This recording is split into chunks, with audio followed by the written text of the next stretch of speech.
Subway Series Part 2, Yankees vs. Mets at Citi Field. And the question is, does this series have any juice? Hey everybody, it's Paulie. Welcome back to This Week in Red, where we're talking all things Major League Baseball. So the Subway Series will crank back up this weekend at Citi Field. Yanks taking on the Mets.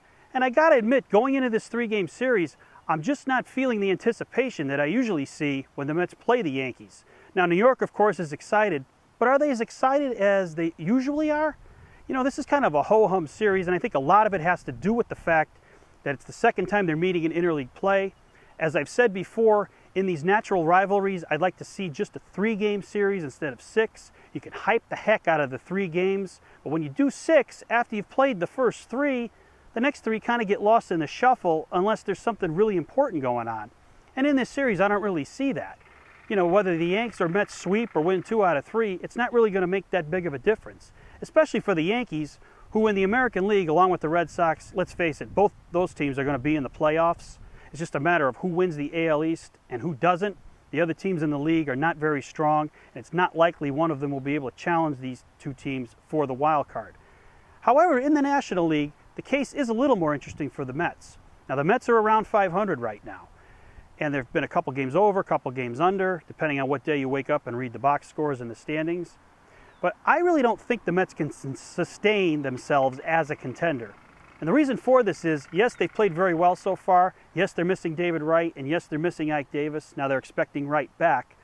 But the Mets, except for the beginning of the season, haven't really hit any of those major potholes along the way. And I expect the Mets will hit a couple just through, you know, the natural evolving of the season. They're going to hit a couple of those in the second half, and I think that that's going to be their downfall.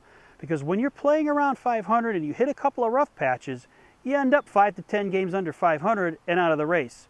Add that to the fact that the Braves and Brewers, 2 strong teams in the National League who probably won't win their divisions, are probably better than the Mets as wildcard contenders.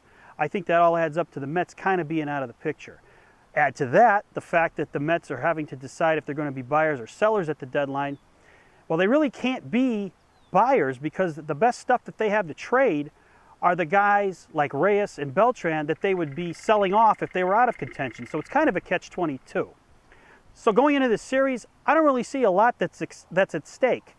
A little bit more at stake for the Mets, of course, than the Yankees, but overall, not much. And again, I think part of it is interleague play kind of waters down this series because the teams meet twice. But what do you guys think? Met fans, Yankee fans, are you excited about this series? Or is this just another ho-hum interleague series like I think it is? Thanks for watching. Don't forget to subscribe and tell all of your friends about This Week in Red.